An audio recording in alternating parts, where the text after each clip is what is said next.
Welcome to Pushpa recipes అండి. ఈరోజు మనం ఈ బ్రెడ్తో శాండ్విచ్ చేసుకుందాం. ఎగ్గును చూడండి, ఇది లెట్యూస్. ఈ లెట్యూస్ తెచ్చుకొని మంచిగా ఫ్రెష్ కడిగేసాను. కడిగేసిన తర్వాత చిన్న చిన్న కట్ చేసుకొని దీన్ని ఇట్లా ఈ బ్రెడ్ ఉంటుంది కదా, ఇట్లా మీకు 6 దొరుకుతాయి కదా, ఇటు 3 ఉంటాయి. దాన్ని ఏం చేశానంటే 2 చేశాను.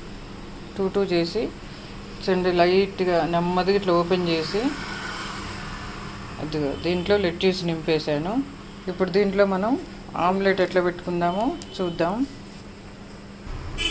చూడండి, ఇట్లా పెనం పెట్టుకున్నాం కదా, ఈ పెనం మీద ఎగ్ ఆమ్లెట్ పోద్దాం.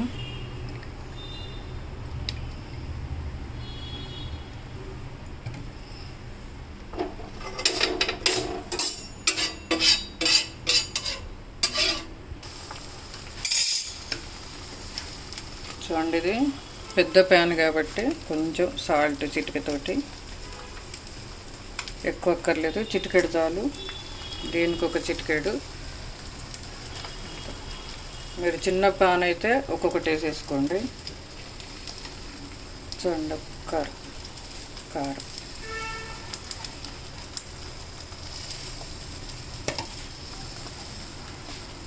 లైట్గా కాలిన తర్వాత తిప్పేసుకుందాం.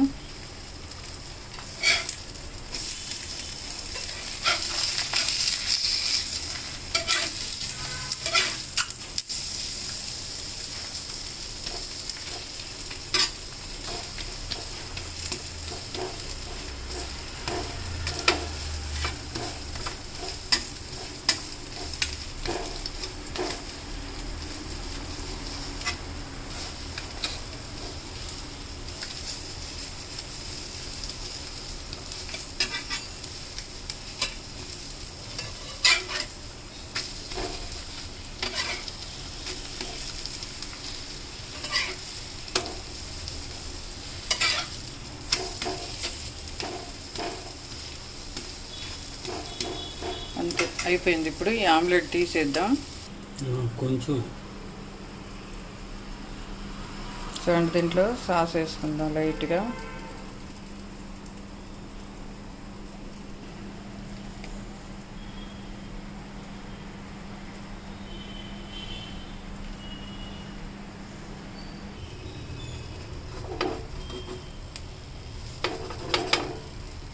ఆమ్లెట్ ఇట్లా 2 పీసులు చేసుకుందాం.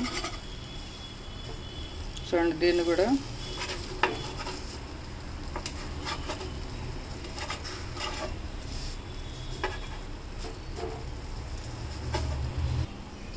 చూడండి, ఇప్పుడు ఈ ఆమ్లెట్ దీంట్లో పెట్టేసుకుందాం.